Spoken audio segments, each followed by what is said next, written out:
Hey, so these are my 8 wedges I chose, and when you add them all together, it ends up being $13 so it hits right in the middle between the highest cost and the lowest cost. 3 of them have to do with heating and direct fuel use, 4 of them have to do with biostorage, and 1 of them have to do with electricity, heating, and direct fuel use. So the first one, fuel switching. I chose this wedge because it was on the low end of cost, and I think switching from coal to natural gas will be a huge step in the right direction. Coal emits a lot of CO2 into the atmosphere, and natural gas ends up being a lot cleaner than the coal does. I think a challenge with this one would be having to switch from modern equipment that we have today to switching to equipment that is compatible with natural gas only, because I think that could be expensive when people don't have the funds to go buy new appliances or anything. But I think it ends up paying for itself because it ends up being cheaper than the coal powered energy. Solar electricity is the second one. I chose this because it is a very clean source of energy, but also because efforts are already being made widely in the world to convert to this type of energy. So people are already pretty familiar with it for the most part. Only thing is it is expensive because it's expensive to install into your own home and expensive to install into farms that are going to have the solar panels lined up. But it ends up being cheaper as well whenever you compare your current electrical bills compared to using solar. It ends up actually paying for itself. But people may not be able to afford it. And then you also have to consider places that are dark 24/7, like Alaska, and that's a huge state. Having to get solar energy over to that part of the country would be kind of hard. The next one is forest storage. Carbon is emitted into the atmosphere every time a tree is cut down, and when you think about it, when you drive down the road, there are tons of trees being cut down everywhere. So there's tons of carbon being released into the atmosphere.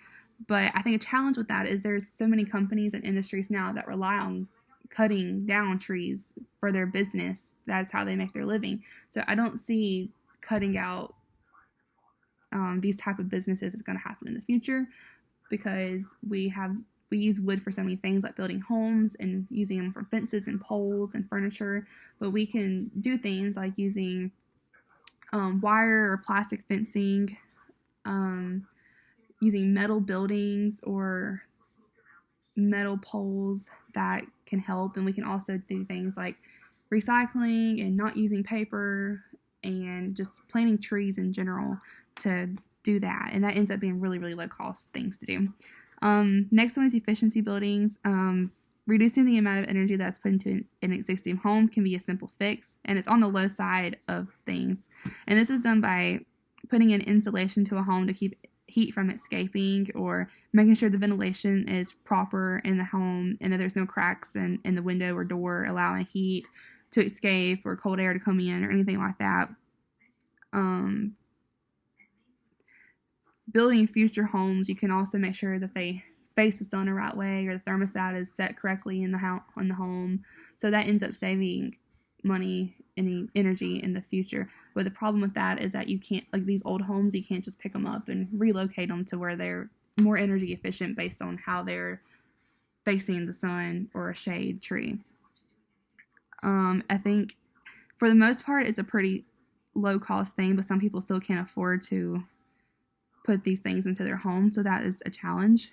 The next one is wind electricity, and it's a moderate cost, but like solar, it is very clean and it cuts back on the use of fossil fuels, so there's no CO2 being released into the air. A challenge with this one is the noise, and then you also have to consider birds that will fly into the turbines and can kill themselves. But they can be expensive to install because you have to run lines from the farm that they're currently on into the city.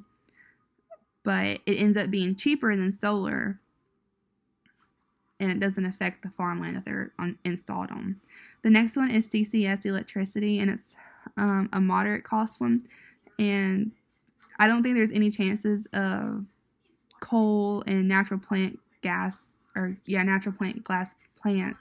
plants being completely terminated anytime soon. So the CCS thing is a really great thing to do because it catches the CO2 and relocates it to underground in like oil or gas fields.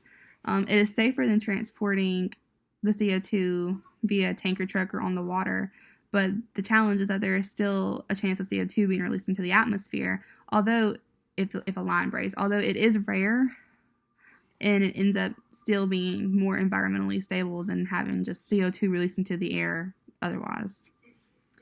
A challenge is that there is tons of devices you have to make sure that the CO2 gets underground, and it ends up costing a good bit of money, but it also raises the cost of electricity if you use CCS for every coal plant or natural gas plant.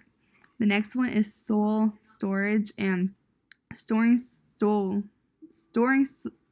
is a natural way to remove carbon dioxide from the atmosphere, and it uses less energy and it doesn't cost as much. I read something earlier that said there's 4 times more carbon stored into the soil than there is in plants and trees. So this would be a low-cost way, and it'd be a really easy fix just by not fertilizing plants or tilling the ground. But I think this can be a challenge because pretty much a lot of America is farmland, and they use fertilizers. But when I was at Mississippi State, I was an agriculture major, so we talked about using organic, and so if you go organic, you don't use fertilizers. And so I think you see a lot of people going that route nowadays, so people need to start going more of that way, and you could save on the CO2 being released into the air. But also tilling also releases CO2 into the air, and I don't think in order to have really luscious plants you have to till, and I don't see tilling going away anytime soon.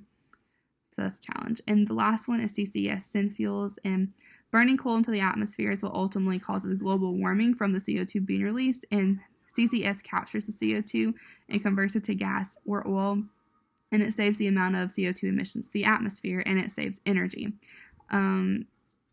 The cost of this particular one is a problem because it ends up costing more to do this type of CCS with synfuels than the companies end up making on the production of their oil and gas.